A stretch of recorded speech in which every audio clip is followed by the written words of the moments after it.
hadas menutup aurat. Sekarang rukun-rukun salat.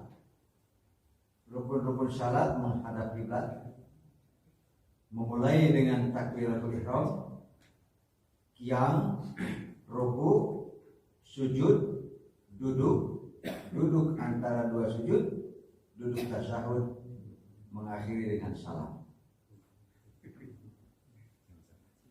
Itu yang disebut dengan arkan sholat, rukun-rukun salat.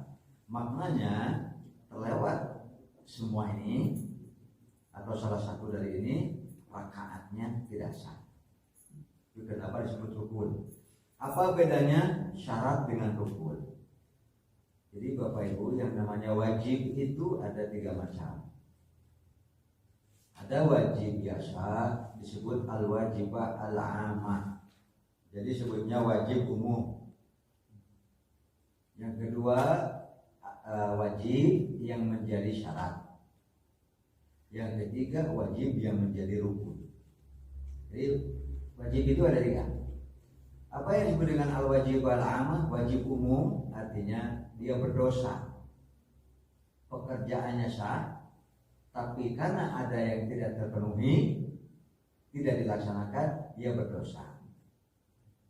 Tapi kalau sudah menjadi syarat, wajib syarat, maka bukan cuma berdosa kalau sengaja, tapi juga tidak sah.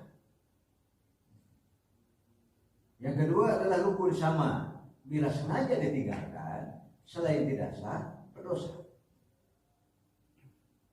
Contohnya, sengaja sholat tanpa takbiratul ihram, langsung saja ke depan, coba saya tinta dan tanpa takbiratul, dengan sengaja itu kan berarti tidak sah dan dosa kalau sengaja. Semua rukun-rukun. Apa bedanya rukun dengan syarat? Kalau rukun di luar pekerjaan, kalau syarat di luar pekerjaan, kalau rukun bagian dari pekerjaan. Seperti toharo, bersuci atau suci dari hadas, itu syarat sahnya sholat. Mengapa disebut syarat? Karena toharo atau bersuci di luar pekerjaan sholat.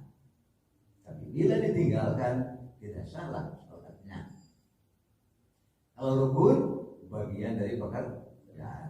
Makanya semua ini muslim, mukallaf dan seterusnya, suci dari hadas, menutup aurat, itu pekerjaan di luar sholat sebetulnya, bukan bagian dari sholat. Beda dengan menghadap kiblat, nomor itulah ya. Sekali lagi, kalau wajib yang umum artinya bila ditinggalkan dia itu berdosa meskipun pekerjaan pokoknya sah. Itu seperti pendapat ulama bersepakat jumhur mengatakan bacaan tasbih pada waktu rukuk dan sujud wajib. Bacaannya Pak. Tapi kalau sengaja tidak membaca, dosa dia meskipun rakaatnya tetap sah. Berbeda dengan Al-Fatihah. Al-Fatihah itu adalah bagian daripada qiyam.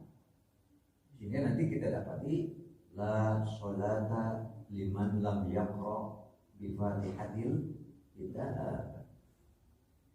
Itu ada masalahnya khusus karena setiap qiyam itu di dalamnya bersamaan itu ada Al-Fatihah. Itu nanti ada pembahasan secara khusus.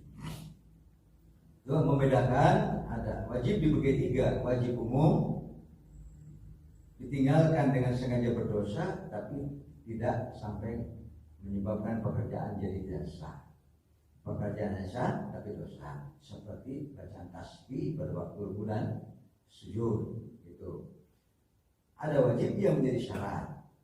Wajib dan dia syarat sahnya suatu pekerjaan seperti bersuci bagi sholat. Kemudian kalau rukun adalah bagian dari pekerjaan sholat, seperti tadi menghadap kiblat dan seterusnya.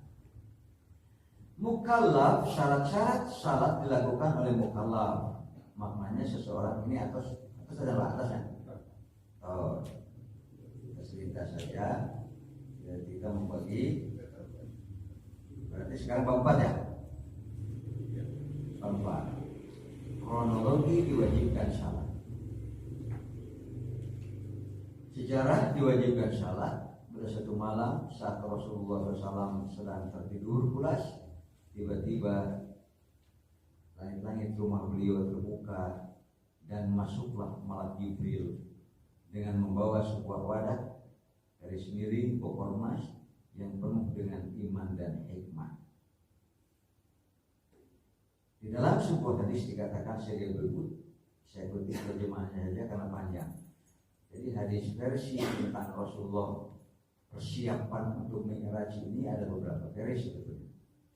Saya ambil saja di sini satu versi yang sahih karena ini riwayat Bukhari Muslim. Dari Anas bin Malik bahwa Abu Dzar menceritakan sesungguhnya Rasulullah SAW bersabda, menutup langit-langit rumah dibuka. Waktu itu saya masih di Mekah. Lalu turunlah Jibril dan membuka dadaku. Kemudian dia mencuci dadaku dengan air zam-zam. Itu juga menjadi pembahasan dan polemik di antara orang yang menerima hadis ini, meyakini karena sahihnya bahwa benar-benar Rasulullah dadanya dibelah, gitu kan? Karena selalu saja ada kaum yang menyatakan keraguannya. Kemudian dia mencuci dadaku dengan air zam-zam. Jibril membawa wadah dari emas dan penuh hikmah dan iman serta menuangkannya ke dalam dadaku dan menutupkannya kembali. Sehingga nanti di dalam hadis lain akan diceritakan oleh para sahabat pernah melihat dada Rasulullah seperti ada bekas jahitan di dadanya itu, Pak. Gitu. Kemudian lalu Jibril menggandeng tanganku dan membawaku pergi ke langit dunia. Ketika aku sampai di langit dunia, Jibril berkata kepada penjaga langit, bukalah. Penjaga langit berkata, siapa ini? Jibril. Menjawab, saya Jibril. Apakah besertamu seorang? Jibril menjawab, ya, bersama saya Muhammad. Apakah dia seorang Rasul? Jibril menjawab, ya. Maka ketika pintu langit dibuka, kami pun masuk ke langit dunia itu. Dan kami melihat seorang laki-laki sedang duduk, sementara di sebelahnya ada kelompok hitam, di sebelah kirinya ada kelompok hitam. Ya, kelompok di sebelah kanannya kelompok putih, putih itu artinya. Di sebelah kirinya ada kelompok hitam. Ya, bila menoleh ke sebelah kanan, dia tertawa, dan bila melihat ke sebelah kiri dia menangis. Dia berkata, selamat datang Nabi yang soleh dan anak yang soleh. Aku bertanya, siapakah ini? Jibril. Siapakah ini? Jibril menjawab, dia itu Adam alaihissalam. Ini yang selalu kita membagi bahwa hati kita dan dada kita itu kita bagi menjadi 3 ruangan, Bapak Ibu. Hati dan dada kita, hati dulu kan, hati dan dada kita itu kita bagi menjadi 3 ruangan. Ruangan pertama adalah ta'abbudiyah. Yang kedua adalah ta'abbudiyah mahdiyah istilahnya. Ruangan yang satu lagi adalah ta'ammuliyah ta'abbudiyah. Ketika menyikapi Al-Quran, ketika menyikapi sunnah Rasulullah yang sahih, maka kita ini bila tidak tepat memasukkan ke dalam ruang, di situ kadang-kadang terjadi kemudian diskusi panjang di dalam kepala. Seperti bab seperti ini. Kan kalau dengan akal susah, Pak. Rasulullah dadanya dibelah. Ini akal murni, Pak. Dada dibelah, dibawa ke Masjidil Aqsa. Ya, dalam surah Al-Isra itu kan. Kemudian dari Aqsa naik ke sana ke langit, naik pertama lagi. Langit pertama saja sudah ketemu dengan Nabi Adam, Pak. Ini kan Nabi Adam, Pak. Yang pertama kali Rasulullah SAW bertemu. Kalau saya kan tidak ada masalah. Kenapa? Oh, ini urusan akidah. Bisa dipahami. Saya nggak perlu terlalu lama mengolah pikiran kita untuk bagaimana itu lagi, bagaimana caranya bisa mungkin atau tidak dan sebagainya.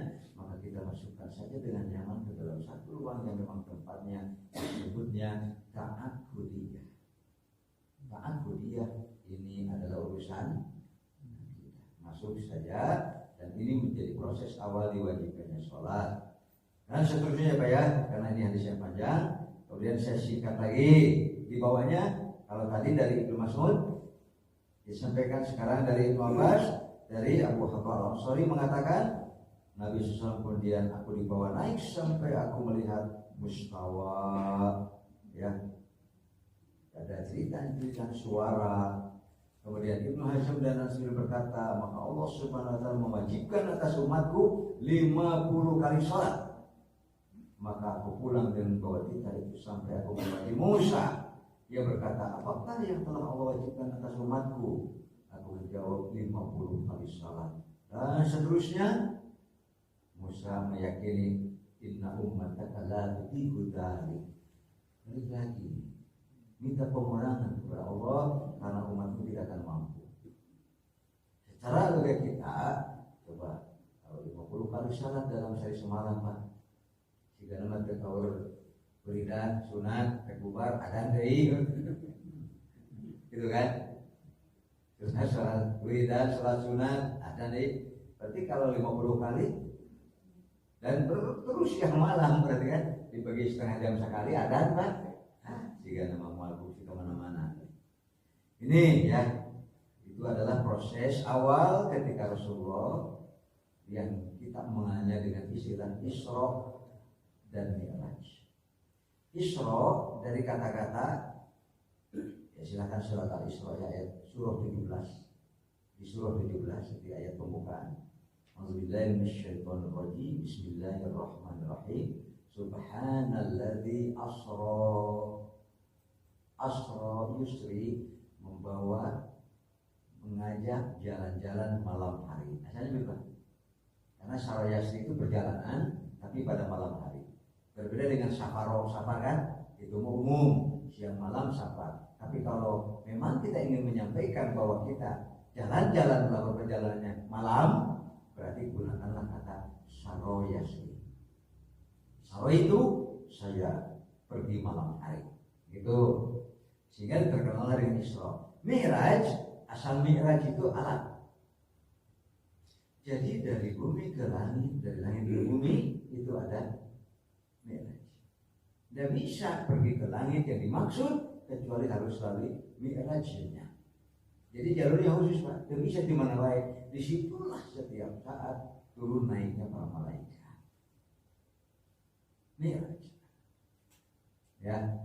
Sehingga dikatakan di situ langit pertama, langit kedua sampai nanti Sidratul Muntaha diperlihatkanlah kepada Rasulullah pemandangan-pemandangan yang luar biasa.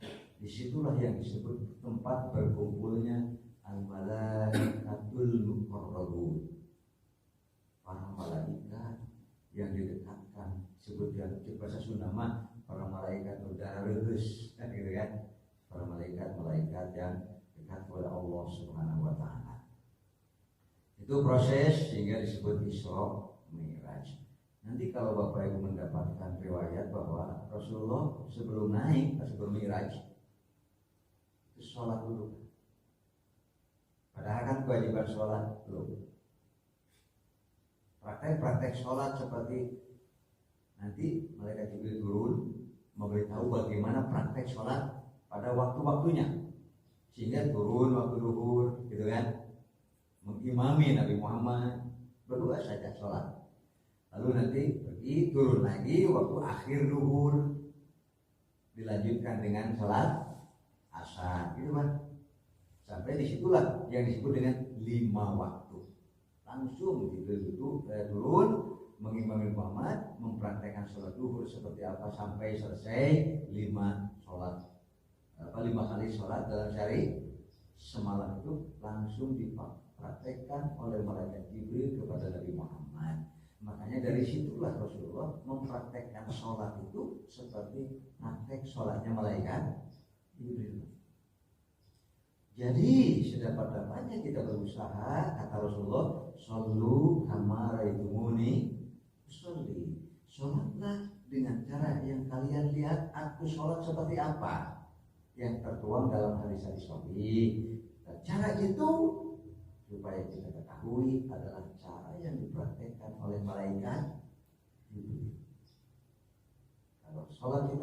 sesuai hadis-hadis yang sahih, itulah praktek sholat Nabi Muhammad. Dan kalau kita sesuai dengan praktek sholat Nabi Muhammad, itulah prakteknya sholat Jibril alaihissalam.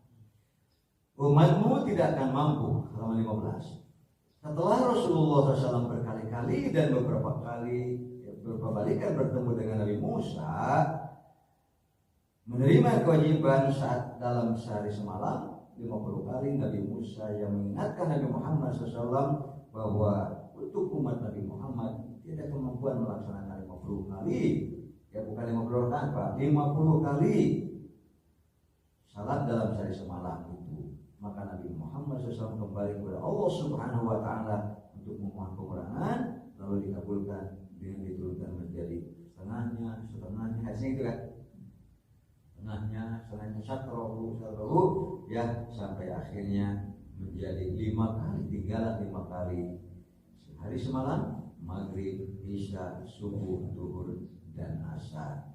Ketetapan 5 kali atau 5 waktu dalam sehari semalam ini adalah karena Nabi Musa SAW terus-menerus mengingatkan Nabi Muhammad SAW dengan kata-katanya, "Farji' ila rabbika fa inna ummataka la tutiqu dzalik." Kembali kepada Allah, karena sesungguhnya umatmu tidak akan mampu untuk sholat 50 kali dalam sehari semalam atau 50 waktu.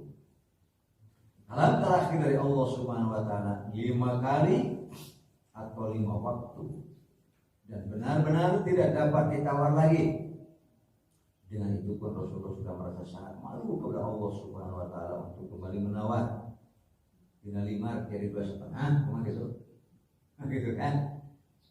Sehingga Rasulullah SAW tidak merasa malu untuk menawar, untuk kembali kepada Allah Subhanahu Wa Taala. Tetapi atas rahman rahimnya Allah, ini Bapak yang perlu digarisbawahi, semoga membuat hati besar hati kita, optimis 5 waktu atau 50 kali dalam sehari semalam itu tetap dengan 50 waktu atau 50 kali salat tanpa dikurangi.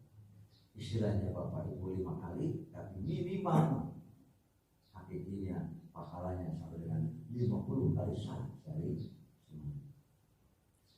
Asalnya 50 kali, dikurangi sampai 10 kali, 5 kali, tapi setiap kali sholat kan sama dengan 10 kali salat.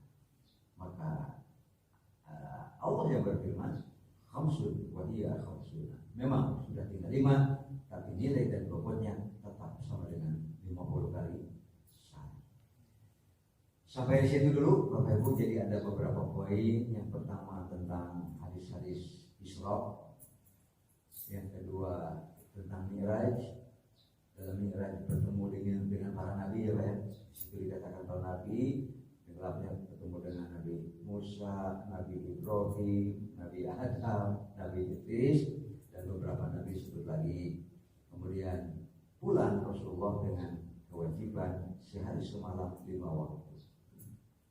Ya, dan nanti juga ada dalam surah salah satu ayat, aqimis sholata lidulukish samsi ila ghasaqil lail wa qur'anul fajr, dan seterusnya. Itulah nanti yang menunjukkan waktu-waktu salat. Turunlah malaikat Jibril mengajarkan tentang waktu, mengajarkan tentang praktek salat dari takbiratul ihram sampai salat. Silakan Bapak Ibu, barangkali ada pertanyaan. Jadi begini, mohon maaf saya agak kesiangan itu, cari-cari motor nggak ada. Saya sampai kaget, motor kan biasanya disimpan di pesantren. Itu begitu saya pesantren, motor nggak ada, dipinjam sama anjing, bilang disimpannya di rumah bapak saya. Baru kaget tadi, jangan-jangan hilang lagi. Sudah pernah hilang saya di pesantren.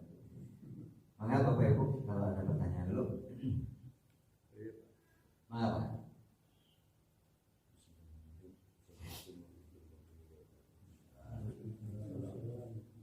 Saya sering mendengar dan mengenai peristiwa Isra Mi'raj itu Pak Ustadz, cuma ada hal yang membuat saya menjadi pertanyaan dari dulu gitu.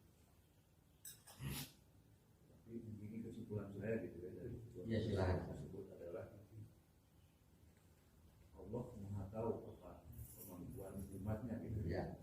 Artinya proses seperti kayak negosiasi antara dari 50 sampai ke 5 itu, Ya, 5-nya itu Allah sudah tahu gitu. Ya. Ya. Mungkin di situ mengajarkan bahwa apapun segala macam yang menjadi beban atau yang menjadi ini, itu ada proses di mana manusia itu harus memohon, meminta gitu. Mungkin itu ya Pak Ustaz. Ya. Karena kalau memang secara mentah-mentah itu diterima dengan akal, kan Allah sudah buat tahu. apa ya, buat apa gitu kan? Iya, buat apa gitu. Tapi kan itu kan mengajarkan kepada kita bahwa Iya. segala sesuatunya bisa memohon lah. Allah tuh maha memahami lah gitu ya. Dan itu Pak Ustaz. Iya. Memang dari awal Bapak Ibu, Allah itu kan a'lamu ma la ta'lamun. Istilahnya itu. Aku ini tahu apa yang kalian tidak atau belum tahu. Malaikat saja, malaikat usjudu li Adama fasajadu illa iblis aba wastakbara wa kana minal kafirin. Ketika malaikat bertanya, apakah engkau ya Allah akan menciptakan manusia? Gitu kan? Apakah ya Allah engkau akan menciptakan manusia sementara mereka itu yasfikud dima'a wa nahnu nusabbihu bihamdika wa nuqaddisu lak. Ya Allah, malaikat tahu manusia akan seperti apa. Kenapa diciptakan? Karena manusia mah suka mengalirkan darah, suka merusak di bumi ini. Kata Allah, inni a'lamu ma la ta'lamun. Itulah Bapak Ibu, ketika hal yang sifatnya ini ayat Al-Qur'annya sudah pasti, hadis-hadis sahihnya sudah tidak. Berarti yang tadi itu Pak, bagaimana kita menempatkan ini di ruang apa dalam hati kita? Yang telah ada 3 ruangan. Begitu masuk ke dalam ta'ammul ya, ke dalam pikiran, gak akan pernah selesai. Nah, ternyata bahwa segala sesuatu itu memang ada prosesnya. Inilah proses sehingga kita baru tahu, oh iya, ini kejadian di mana sholat itu awal pertama kali diwajibkan kepada Rasulullah dan umat Rasulullah SAW sampai terkenal Isra dan Mi'raj. Apakah Allah tidak tahu bahwa umatnya tidak akan mampu? Kan begitu kan? Ini a'lamu mala. Nanti bisa diulang pengakuan yang suci dari para malaikat, maka itu pun harus menjadi pengakuan yang suci dari akidah kita. Subhanaka la ilma lana illa ma 'allamtana innaka antal alimul hakim. Maha suci Engkau ya Allah dari kekurangan, dari kesalahan, dari ketidaktahuan, dan gitu kan? Itu yang namanya tasbih Pak. Jadi kalau Bapak itu baca Subhana Rabbiyal A'la, Subhana Rabbiyal Azim, umpamanya Subhana dan sebagainya yang ada kata-kata tasbih, itu artinya apa? Arti sabah yasbahu, menyeberang. Asal sabah yasbahu, menyeberang. Sabah yusabbihu, menyeberangkan pikiran. Karena kalau tidak diseberangkan, tidak dibantu, ini masalah gak akan pernah bisa masuk kepada logika. Terimalah dengan akidah. Ketika menerima satu hal yang sifatnya gaib dengan gaiban, kayak gitu artinya kita tidak melihat, ya kan? Bisa dibangun, maka kita bisa menerimanya dengan cara tasbih, memahasucikan Allah, menyerahkan dan mengakui la ilma lana illa ma'allam lana. Ya Allah, tiada ilmu apapun bagi kami kecuali Engkau mengajarkannya kepada kami. Innaka antal alimul hakim, karena Engkau adalah Maha mengetahui dan Maha bijaksana. Maha mengetahui, tidak ada yang luput. Maha bijaksana, selalu tepat. Jadi kita terima pelajaran itu, bahwa ini adalah proses seolah-olah berusaha dulu, baru nanti Allah beri yang terbaik. Itu pengertiannya Pak ya. Barangkali ada yang lainnya? Mana Pak Ibu? Assalamualaikum warahmatullahi wabarakatuh. Atur nuhun Pak Ustaz Pencahana. Ada sesuatu sesuatu yang ingin saya tanyakan Pak Ustaz. Pernah saya baca dalam Al Imran, apa ada hubungannya dengan Mi'raj? Kami ciptakan malam, baru kami ciptakan siang hari. Mohon penjelasannya Pak. Assalamualaikum. Jadi banyak ayat-ayat tentang tulijul laila wan nahar wa tulijul nahar bil lail wal laili idza yaghsha wan nahari idza. Banyak sekali bahwa Allah ciptakan malam, nanti malam berganti dengan siang, siang ganti dengan malam lagi dan seterusnya. Dan ayat tentang adanya eksistensi malam dan siang dan untuk apa gitu kan, maka diantaranya adalah untuk mengetahui waktu-waktu, bukan cuma siang dan malam, tetapi sejak diciptakannya langit dan bumi umur bulan 12 bulan. Itu semua untuk bisa dijadikan dasar-dasar menghisab, kan gitu Pak? Untuk apa menghisab? Menghisab itu bukan cuma untuk urusan ibadah saja. Umpamanya ada saum, baik saum wajib berarti kaitannya dengan kapan awal Ramadan, kapan akhir. Itu melalui perubahan siang dan malam, malam dan siang. Semua itu yang paling pokok berkumpul pada empat planet besar. Yang pertama sebut saja supaya gampang, bumi, bulan, matahari. Dan ketika bumi, bulan, matahari ini terjadi konjungsi alias ijtima, lurus itu pasti dengan salah satu planet juga yang 12. Nanti itu akan ada akibatnya juga pada cuaca, pada angin, sehingga apa panas, apa bagaimana tergantung kepada di mana kita berada. Itu semua ada kaitannya dengan peredaran. Ketika bulan mengitari bumi tanpa henti dan bumi mengelilingi matahari tanpa henti, pada garis edarnya sampai nanti setiap saatnya balik lagi ke mana awal titik dia berangkat. 1 bulan lah.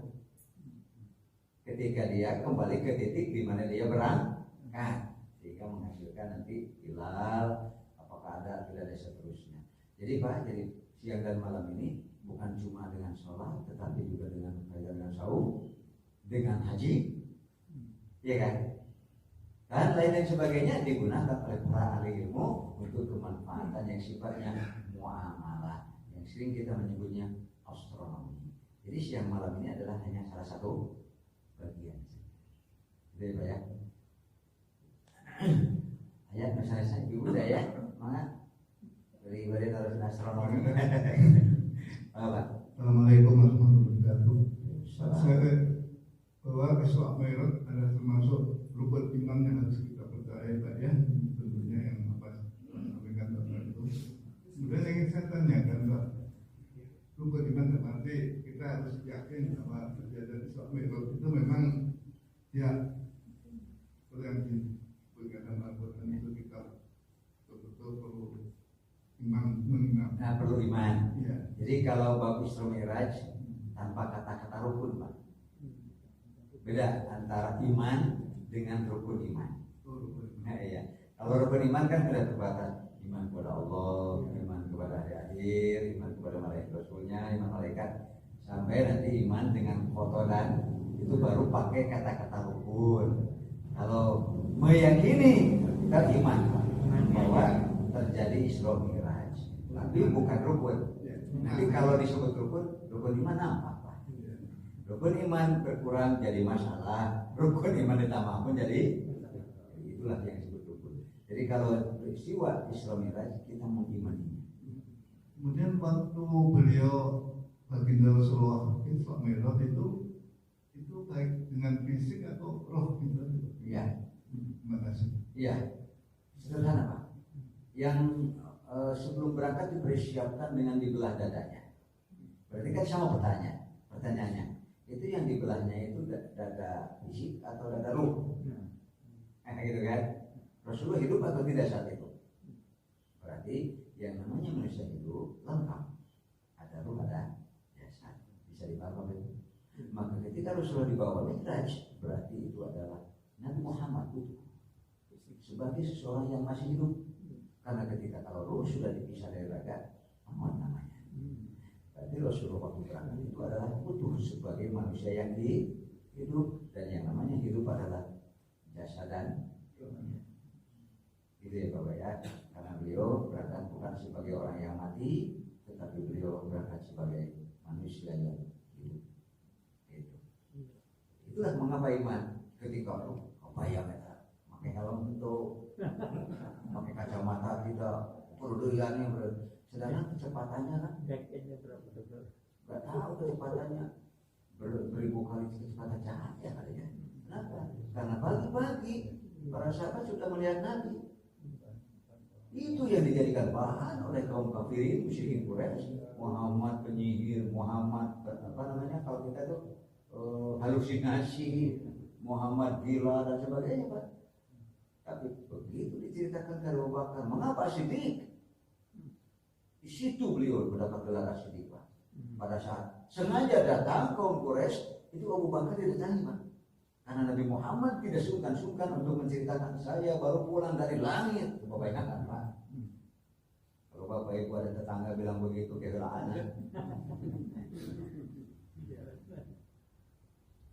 tapi Abu Bakar, ya Rasulullah, mana jarabana kekaliwan. Dari dulu saya kenal Anda, tidak pernah ada dustanya, sedikit pun tidak pernah.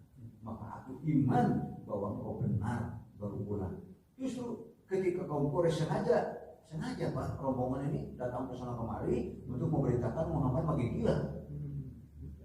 Datangi juga Abu Bakar, semakin kuat iman Abu Bakar. Saya tidak pernah mendapatkan Muhammad dusta. Apakah kalian pernah mendapatkan Muhammad dusta? Bingung semua Pak. Karena justru kaum Quraisy pun tidak pernah selalu mengatakan nggak pernah Muhammad itu dusta, nggak pernah dusta. Gitu Pak. Apakah pernah Muhammad dusta? Tidak pernah. Gitu kan? Makanya saya adalah beriman bahwa Muhammad pulang dari langit ke 7. Disitulah pertama kali engkau Abu Bakar As-Siddiq. Sejak hari itu Abu Bakar mendapat gelar As-Siddiq. Ya. Jadi kalau dengan iman dengan iman masuk. Bahkan banyak nanti yang lebih mustahil dari itu kalau akal. Masih banyak yang lebih mustahil. Ya. Seperti yang Bapak tadi yang tanya. Kan Allah tahu bahwa manusia itu umat Muhammad tidak mampu. Tapi kenapa dari 50 dulu gitu kan? Itu adalah satu proses yang kita imani. Malahan nanti ada kalau sudah menyangkut Bapak itu, begitu kalau kita mati menjelang kematian kita, malah kalau mau duduk di dekat kepala kita kan. Kalau orangnya iman, mukmin, soleh, kalau mengisi bahasa Sunda dengan lu berubah Pak. Kalau begitulah, saking memang rindu atau ada yang namanya nikmat kubur itu lebih indah dan dahsyat daripada dunia yang favorit aja. Dia jangan datang di masalah. Dia karena beres datang di masalah. Karena kalau numpuk liur, tapi kena lagi incu ya sekali sahab. Keramak Pak, gitu kan? Begitulah. Ningali istri wae bagala gelis, datang keramak Bapak kayak gelis-gelisna. Liur Pak. Tapi begitu masuk di satu alam yang namanya alam barzakh, itu pulas dengan pemandangan surga. Coba ya, gitu kan? Tapi kata Pak, ini sudah kelihatan, sudah di ahli surga kan? Tapi tetap ada hisab, ada mizan, ada soal nanti. Itu semua proses yang kita imani merupakan qada keputusan Allah Subhanahu wa Ta'ala. Kenapa kita tidak boleh dan haram untuk seolah-olah mempertanyakan bahasa Sunda mengadoni namanya. Nah Allah kalau apa kita mungkin hisab segala capek-capek gitu kan. Tapi kita adalah iman kepada Allah Subhanahu wa Ta'ala bahwa ketika Allah menghendaki fa inna ma yaqulu kun yakun. Terus nyaman Pak. Nah, Bapak kita masuk ke ruang kita. Mana ibadah mahdoh? Ikuti seperti solu kamar itu muni. Itu namanya ibadah Ketaati Pak, sholat ketaati Pak. Enak kenapa ruku, kenapa sujud, paling yang kita bisa cari hikmahnya saja. Kalau bagian nanti, bagian sifatnya antum a'lamu bi umuri dunia kun sok cerdas. Dari masalah kita ikut wae digaru kita mikir kadunyaan, baralet dibalik gitu ya. Begitu ya Pak ya. Masih ada? Masih ada ya? Kita lanjutkan sedikit atau gimana? 5 menit lagi. 5 menit lagi. Silakan. Jadi nanti mungkin Bapak Ibu ya, pertanyaan bisa langsung, bisa kalau Bapak Ibu bawa kertas pulpen tulis silakan. Atau kalau tahu nomor WA Pak Bogi Pak ini bisa akan dititipkan juga ya. Silakan. Perubahan bilangan rakaat syarat wajib. Oh, berarti pernah terjadi perubahan bilangan rakaat. Pada awalnya syarat diwajibkan 2 rakaat. Selain maghrib yang 3 rakaat. Lalu rakaat itu ditambah pada zuhur, asar, dan isya. Sementara maghrib tetap 3 rakaat dan subuh tetap 2 rakaat. An Aisyah radhiyallahu anha qalat furidatus sholatu raka'atain fil khadar wassabah. Asal pertama kali sholat diwajibkan 2 rakaat baik waktu khadar di tempat sendiri di rumah, wassafar atau di waktu safar sama saja. 2 rakaat asalnya. Faukir roti sholat safar waktu safar yang asalnya 2 rakaat tidak diubah. Tetap 2 rakaat. Wasidah fi sholat khadar justru yang ditambah yang diubah adalah sholat di tempat sendiri. Jadi asalnya 2 rakaat mau di tempat sendiri, mau sedang bepergian. Lalu tambah ketika di tempat sendiri, sedangkan waktu safar tidak ditambah. Jadi kalau Bapak Ibu mengerjakan 2 rakaat pada waktu safar, itu kan memang mengerjakan yang asalnya sebelum ditambah 2 rakaat. Itu hadis riwayat dan sebanyak muridnya. Dengan hadis-hadis ini jelas betapa tampak sifat ar-Rahim, Maha belas kasihan dan cintanya Allah kepada hambanya yang hanya diberikan kepada kaum muslimin mukminin. Ini suka disebut dengan ar-Rahim. Kalau ar-Rahman umum, muslim dapat, non muslim dapat, binatang dapat, dan seterusnya. Itu sifat Allah Rahman. Tapi kalau sifat ar-Rahim itu lain kaitannya dengan akidah, ibadah, dan muamalah yang diridhoi Allah Subhanahu wa taala. Ar-Rahim kepada muslimin mukminin. Pada asalnya kalau zaman salat 50 kali dalam sehari semalam dikurangi menjadi 5 kali, tak dapat dibayangkan bila kewajiban salat 50 kali dalam sehari semalam 24 jam dibagi 50 waktu setengah jam ada. Ya, sekali kita wajib banyak salat, hal inilah yang dimaksud dengan Nabi Musa, umatmu tidak akan mampu melaksanakan kewajiban yang demikian. Selanjutnya masih kasih sayang Allah kepada hamba-hambanya pada saat mukim berada di tempat sendiri salat zuhur, asar, isya dengan 4 rakaat, waktu safar diberikan rukhsah keringanan untuk dilaksanakan dengan 2 rakaat, tetapi dengan nilai dan pahala yang sama. Dibayar. Kemudian dalam hadis mengatakan, "Fasaltu Rasulullah anzalik," saya tanya Rasulullah, kalau Bapak Ibu sabar, menurut Bapak Ibu mana yang lebih baik Pak? 2 atau 4? Gitu kan? Nah, tinggal kita siapkan saja jawaban sebetulnya. Kalau Bapak Ibu waktu safar duhur asalnya 4 jadi 2, namanya qasar. Itu. Kalau 4 namanya tetap berarti tam. Ini hadisnya Pak. Qala shadaqatun tasaddaqallahu biha alaikum.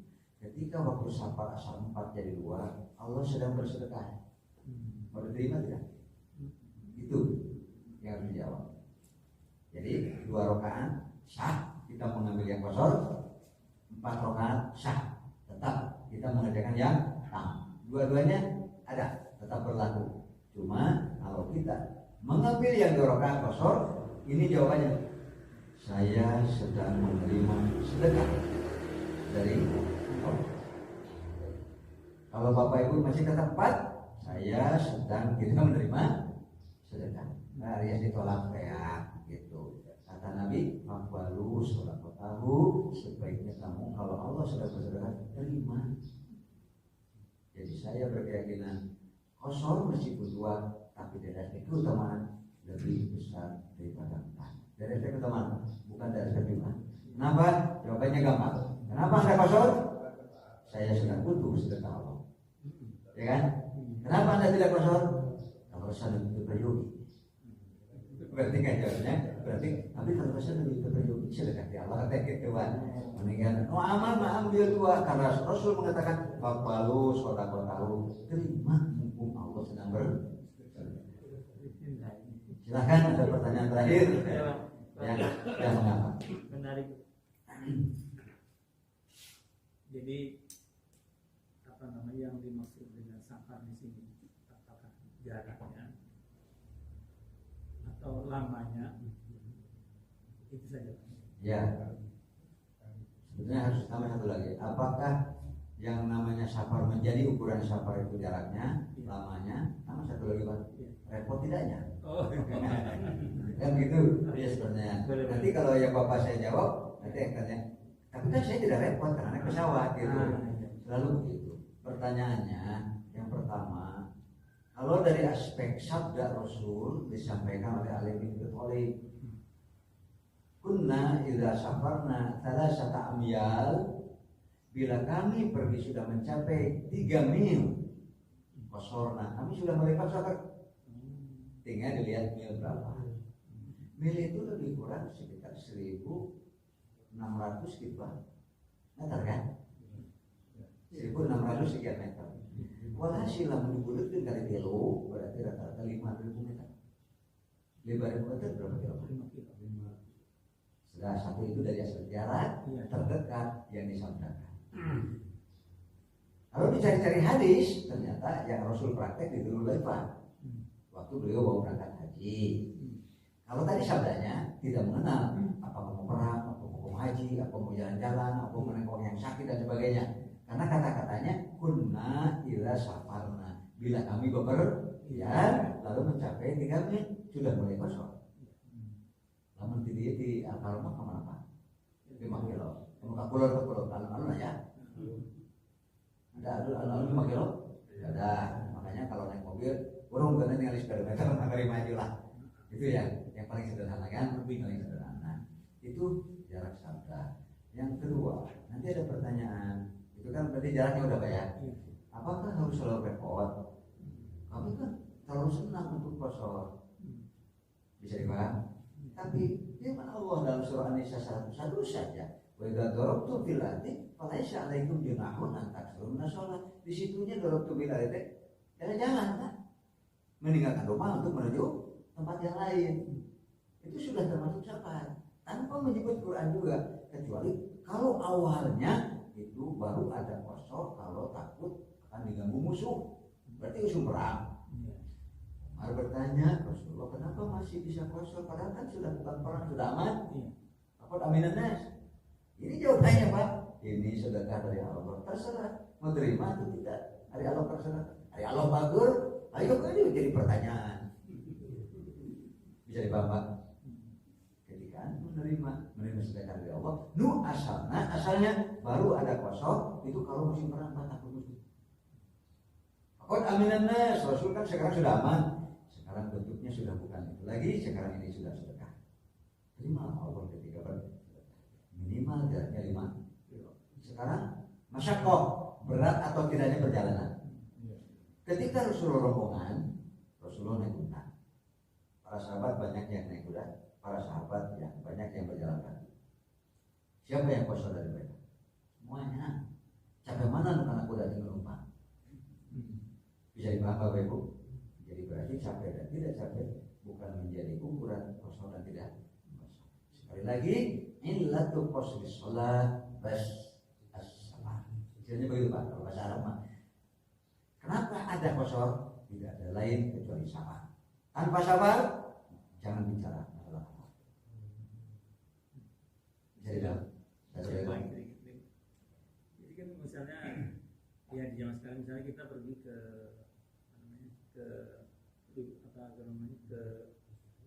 Cimahi. Ya Cimahi. Kan di masuk sholat. Ya.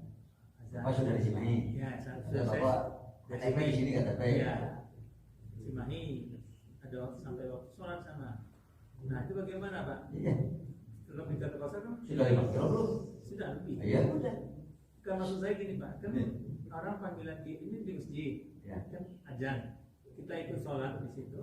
Nah, ini kan Oh, maksudnya, jadi sekarang pertanyaannya lagi, bagaimana kalau berjamaah? Iya, Saya musafir, tapi jadi makmum. iya, Sementara imamnya mukim, iya betul. penduduk Cimahi, Pak. Iya betul. Nah, itu dianjurkan dilaksanakan oleh Utsman bin Affan. Ibnu Abbas, Iya, kalau dia datang ke masjid, padahal kosong, Pak. Sementara penduduknya mukim. iya. Saya ikut sholat imam setempat. Jadi Pak, kalau kita kabar fakabiru itu Pak, ikuti saja apa yang dilakukan oleh imam, selesai acara kita. Jadi kalau kita menjadi makmum sebagai musafir, sementara imamnya malah mukim, ikuti saja imam yang itu banyak, itu lebih baik. Kalau grupnya grup musafir atau munfarid, itu ambillah sedekah dari Allah. Sakit heula. Demikian yang dapat saya sampaikan. Mohon maaf suaranya juga keterlambatannya. Gara-gara motor salah nyimpan adik saya.